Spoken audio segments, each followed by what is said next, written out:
kerasukan itu sebagai tingkatan spiritual, itu nggak ada hubungannya. Yang paling berkuasa sebenarnya yang ini yang paling berkuasa. Ya kelaparan dia minta makan, sebetulnya besar.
Om Swastiastu.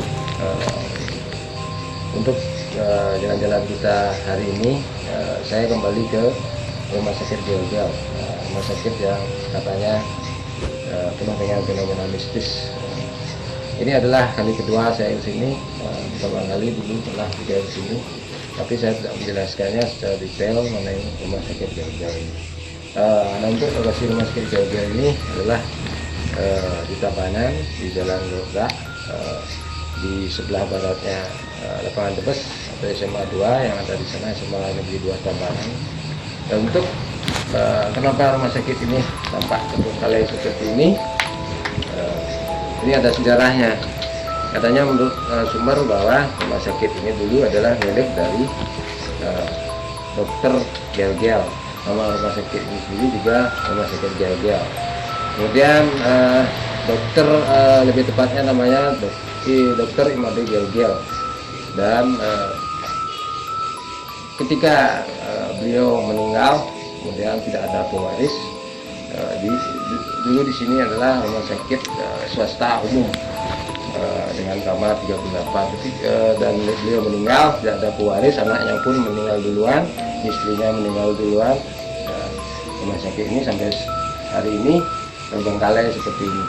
Dan banyak sekali katanya menurut fenomena menurut masyarakat bahwa banyak sekali ada fenomena mistis di tempat ini. Dan memang benar saja setelah menginjakkan kaki di sini, memang penghuni di sini banyak sekali. Ayo kita lihat ke dalam ada apa saja.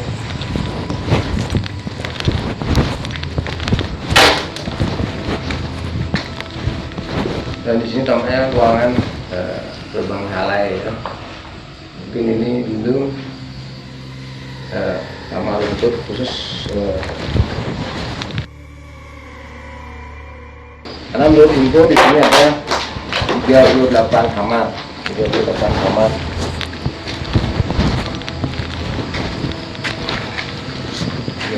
Kamar di sini.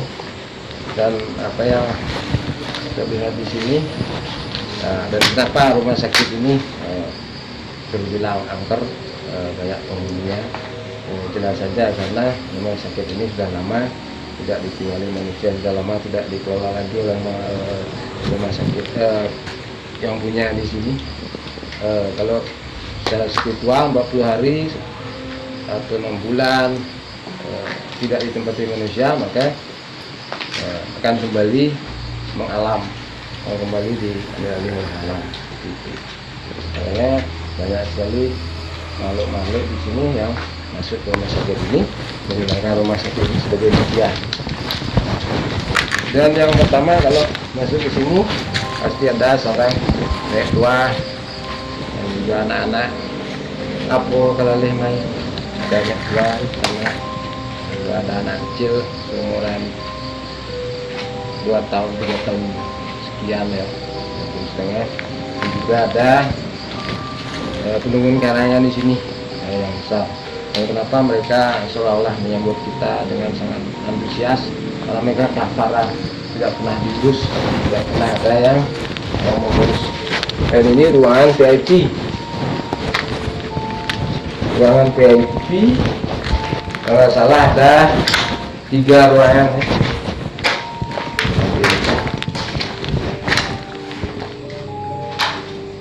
Ini sudah ditempati oleh banyak sekali makhluk. Kalau di sini ada ya jenis kuntilanak gitu ya, udah berdiam di sini. Kuntilanak yang sangat pemalu ya, atau berani ya.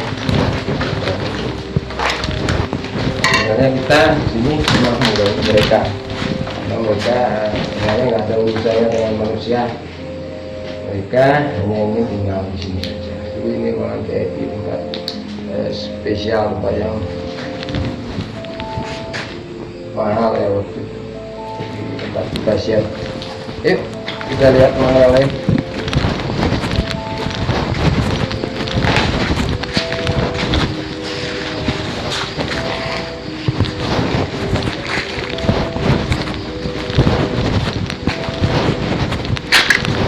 Ini ruangan VIP 3 masih dengan aura yang sama.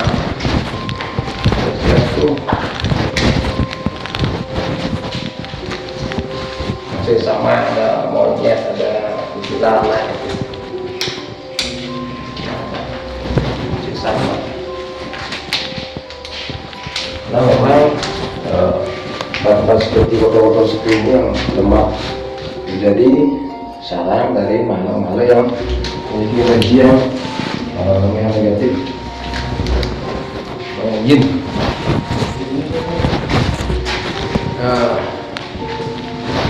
Dan fenomena yang saya tangkap juga di sini adalah bahwa pemiliknya itu sendiri dulu adalah juga seorang yang cukup spiritual ya. Dia sering bertapa di sini, dan ketika beliau meninggal, beliau pun masih ada di sini. Pohon, ada pohon besar di Tukan ini dulu, di sungai ini dulu beliau bertapa dari ilham karena merasa hidupnya berantakan gitu ya. Habis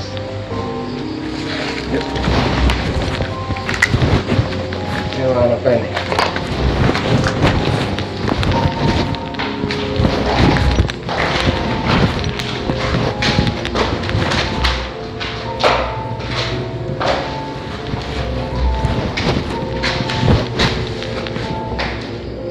Nah ini sama saja. Nah ini sama saja seperti orang di kawah. Untuk kawah energinya tidak begitu ya, begitu kuat.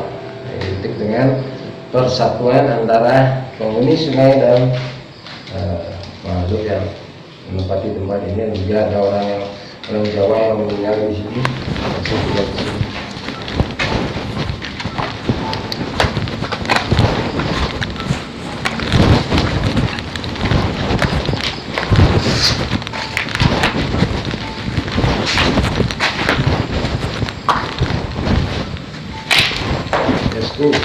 Ini lebih ramai kalau di sini ya. Ini lebih ramai, semacam tempat untuk ngobrol-ngobrol. Para makhluk-makhluk hitam-hitam itu ya, seperti sama seperti sama di sini.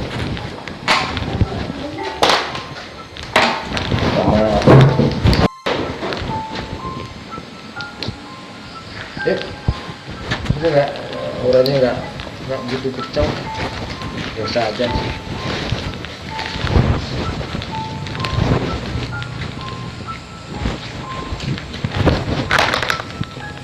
Hati-hati, ini udah berbahaya.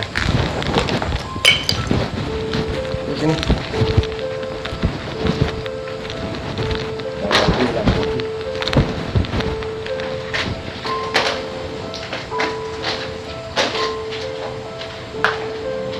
Ini sangat berbahaya. Nanti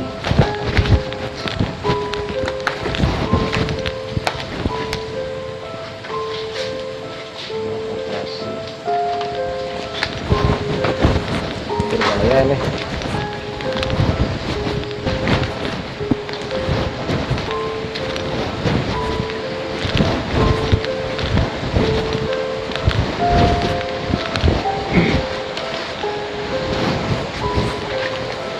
Dan di tempat ini sebenarnya energinya yang paling besar karena ada sungai yang memotong bangunan ini sendiri. Ada sungai yang memotong di sana. Dan kalau tidak salah disitulah dokter Gel-Gel dulu was ada ular sering bertapa di sini. Sering bertapa ini ada pelingih, ini bukan ada pelingih. Ada kuil besar di sana itu di atas sana itu sebenarnya dokter Gel-Gel sendiri. Perawakannya itu agak kurus-kurus. Di sini ada yang menjaga di sini, ada siluman ular hijau di sini. Warnanya cukup strong juga.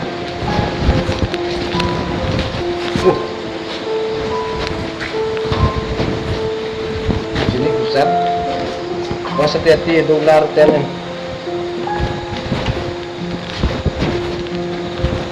Ini pohon apa? Coba sentuh.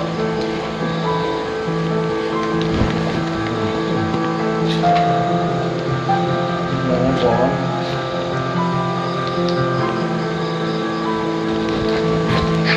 Gak terus beri nih. Yes tuh. Nyonya kumpulan para ular sini. Ini rumahnya para ular.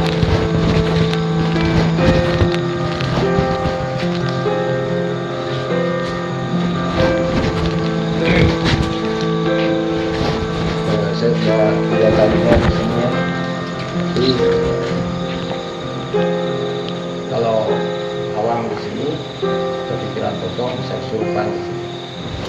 Bisa kesurupan, tapi itu jangan dibiasakan kesurupan. Jangan biasakan menyerahkan diri pada roh-roh yang kotor. Ya. Jangan biasakan.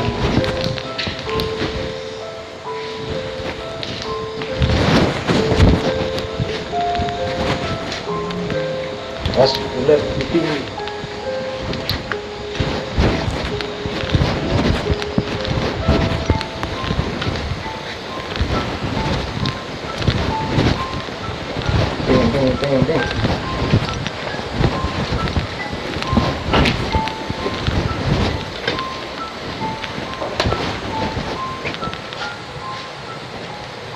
Yuk, masuk sini.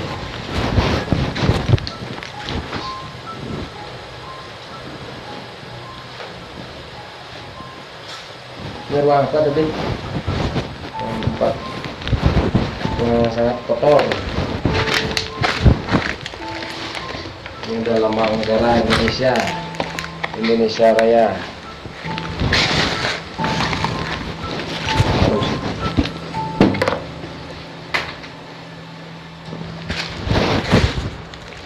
Ruang tempat operasi. Tempat persalinan operasi.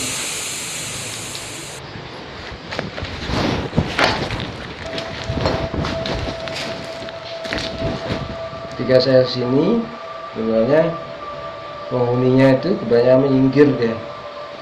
Cuma ada yang memang mengasih kita ular dari sana. Menyingkir semua, dan mereka menyingkir semua.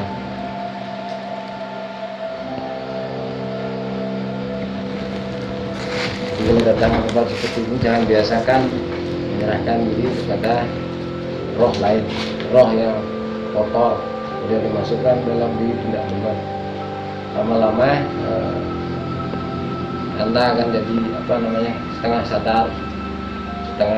sadar, dikit-dikit kesurupan itu nggak benar.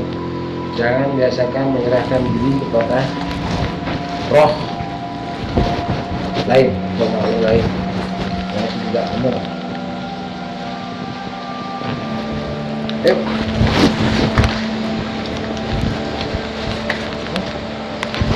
Main jalan. Mas Devi.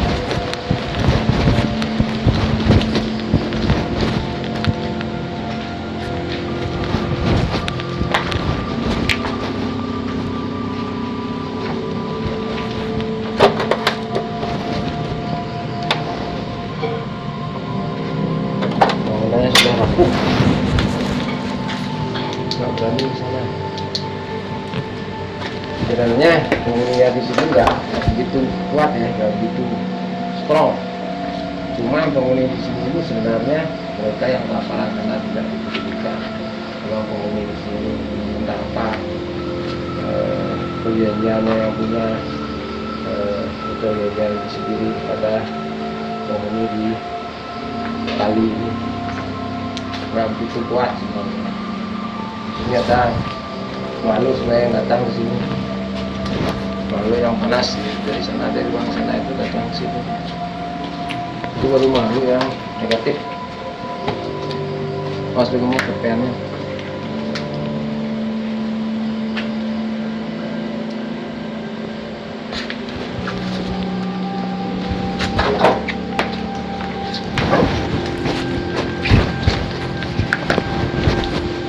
Ada ruang bawah tanah ini? Hah? Ada basement loh. Basement berapa? Boleh sama lantai yuk. Basement.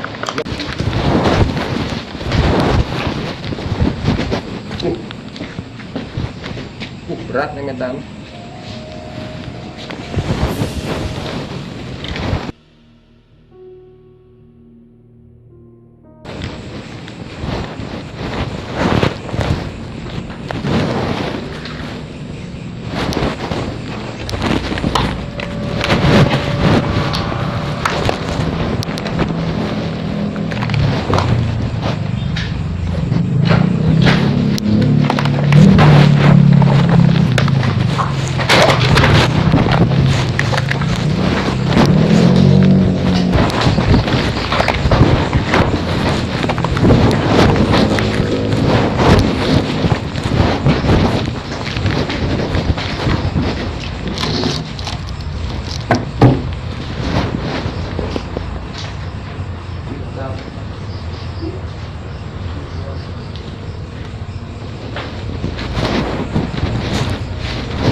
Ini sebenarnya sarangnya kuntilanak.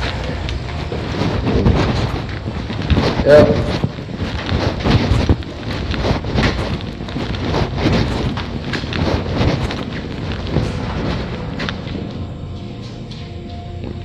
Sarang kuntilanak semua. Beda kan mengenai sini? Beda? Nah. Panas. Mas hati-hati.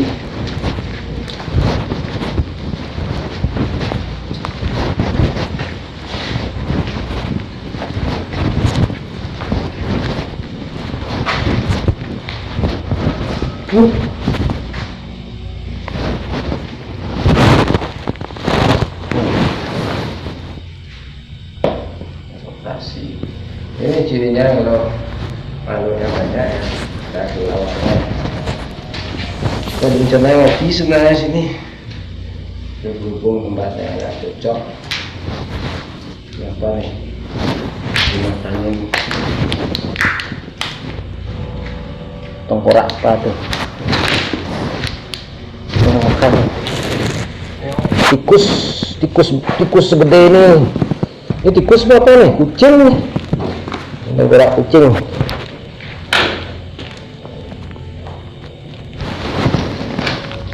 Apa yang membayar sekali bangkai kucing sih? Apa yang membuat mereka mati seperti itu?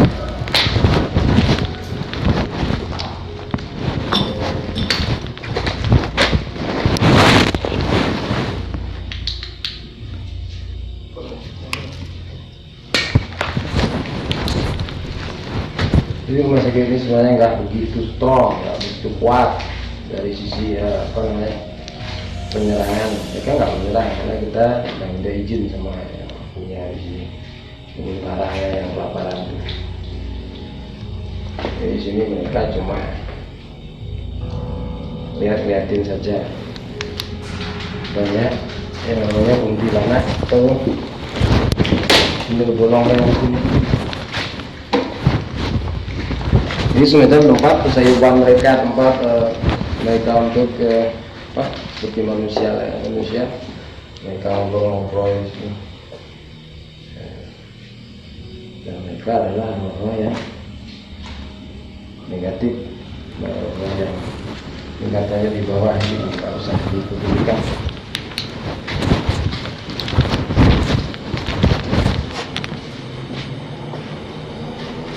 Ini udah apa nih? Lantai 2, beranda lantai 2. Beranda lantai 2. Sebenarnya ini tempatnya duduknya si nenek, makanya itu tadi ya, karena dari apa yang dia bicarakan itu sebenarnya bahwa dia itu memang senasib dengan tergal-galnya, tidak ada orang yang peduli dengannya, tidak ada keturunannya. Mereka memiliki kesamaan nasib, makanya dia memilih tempat seperti itu. Dia sebenarnya duduk di situ. Dia suka rokokan, dia suka rokok itu. Mungkin dia dulu macam apa ya, seorang pelacur mungkin, maaf, yang sakit di sini dan ditinggalkan oleh keluarganya dan tidak punya siapa-siapa, dia meninggal di sini. Tuh.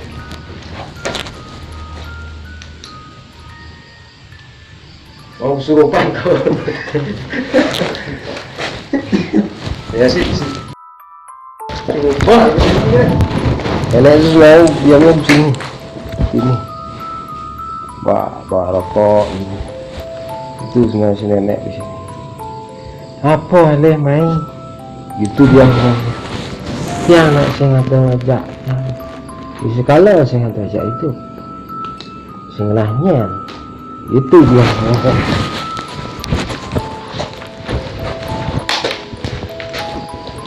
Ajak jadi yang boleh sudah. Jangan kata ajak datang. Itu sebenarnya banyak makhluk-makhluk di sini, tapi sebagian besar sebenarnya tidak kembali, kecuali kalau anda kesini membawa barang-barang tertentu seperti jimat untuk mengusir hantu, untuk mengusir setan, pasti akan sulit dibentukkan dan dapat penolongan dari mereka. Itu karena mereka menganggap mereka akan diusir, mereka akan diperlakukan tidak baik. Makanya kalau bawa jimat justru malah mengundang kesurupan gitu.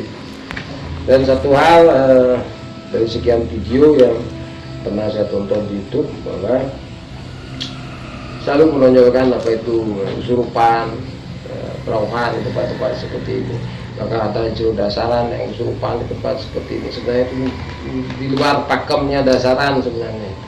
Tidak boleh roh-roh kotor seperti ini, roh-roh yang belum prete aja belum, apalagi kita roh dari kasih masuk ke tubuhnya, kemudian kesurupan seperti itu. Padahal itu tidak bagus, nggak boleh sebenarnya. Jangan biasakan menyerahkan tubuh Anda kepada ini makhluk-makhluk yang tidak pantas. Jadi ada baiknya kita komunikasi, jangan kerasukan tempat seperti ini ya. Karena jangan menganggap kesurupan atau kerasukan itu sebagai apa namanya, pencapaian spiritual. Itu bukan pencapaian spiritual. Orang yang ini, orang biasa aja bisa kerasukan kalau pikirannya kosong, kalau beban di pikirannya berat, kemudian dia tidak bisa menerima dirinya sendiri, kemudian masuklah makhluk yang tidak diinginkan. Jadi jangan menganggap kerasukan itu sebagai tingkatan spiritual, itu nggak ada hubungannya. Makanya jangan membiasakan kesurupan, masuk ke tempat seperti kesurupan, bawa udang lagi, bawa apa itu sebenarnya sarana untuk sembahyang, membawa ke tempat-tempat seperti ini, kesurupan di tempat seperti ini, itu nggak benar. Karena orang yang terus-terusan kesurupan, suatu saat jiwanya itu labil, dia tidak akan bisa membedakan antara sadar dan tidak. Itu sebenarnya merusak jiwa seorang itu. Jadi nggak penting apa itu kesurupan, sebenarnya kita harus komunikasi, apa inspirasi yang datang, apa medan yang ada di sini kita cermat, lalu kita sampaikan seperti itu.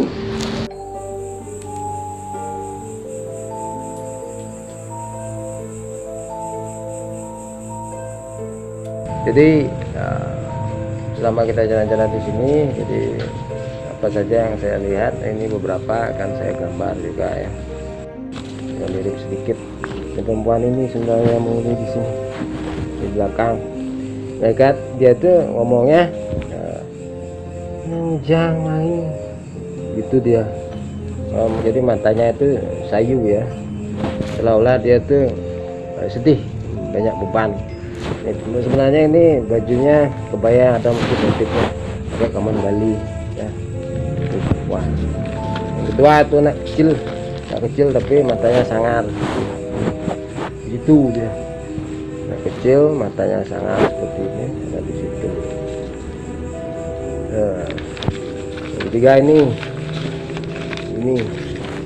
di tempat yang ada hancur-hancuran itu di ruangan sebelah sana.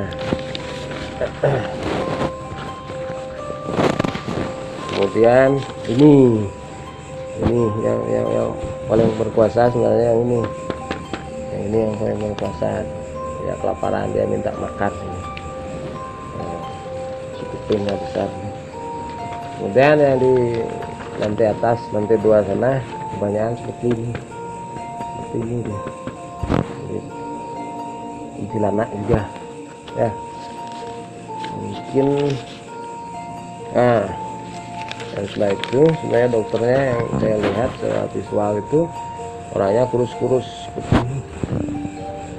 Dia sebenarnya masih di sini kalau secara Balinya itu kesandungan ya, karena ada urusan di dunia yang tidak tidak selesai, dan dia juga punya semacam perjanjian dengan yang ada di sungai itu. Dia masih ada di pohon atas itu untuk mengawasi rumahnya sendiri, untuk mengawasi hartanya di sini. Sebenarnya dia juga orang spiritual, cuman dia perlu mengentengkan hal-hal Bali ya, perlu mengentengkan hal-hal Bali. Misalnya mencaru atau apa, dia kayak aliran-aliran zaman sekarang ya, kepercayaannya itu lebih ke logika dan meditasi seperti itu. Akhirnya habislah keluarganya. Jadi mungkin itu yang bisa saya jelaskan mengenai rumah sakit Galgal. Sebenarnya banyak sekali makhluknya di sini. Itu beberapa jenis yang dan masih ada juga jenis samar gitu di sini. Karena dulu saya lihat di sini juga tempat orang gerilya. Kalau zaman dulu tempat orang gerilya, zaman kemerdekaan itu tempat orang gerilya, dulu banyak bambunya di sini. Mungkin dia membeli tanah di sini mungkin sekitar waktu itu 20 jutaan atau berapa itu. Karena zaman dulu kan harga uang beda. Jadi sebenarnya keangkeran di sini itu tercipta karena tempat ini memang terbengkalai, kemudian ada semacam eksodus dari luar masuk ke sini, karena rumah yang terbengkalai itu 6 bulan, 40 hari, 20 hari pasti ditempati makhluk yang lain. Makhluk yang dari sungai ini banyak ke sini, kemudian dari luar juga, dari jalan-jalan sini masuk ke sini. Itu sebenarnya. Jadi untuk penelusuran kita kali ini mungkin sampai di situ aja dulu, dan sampai jumpa di penelusuran berikutnya. Terima kasih.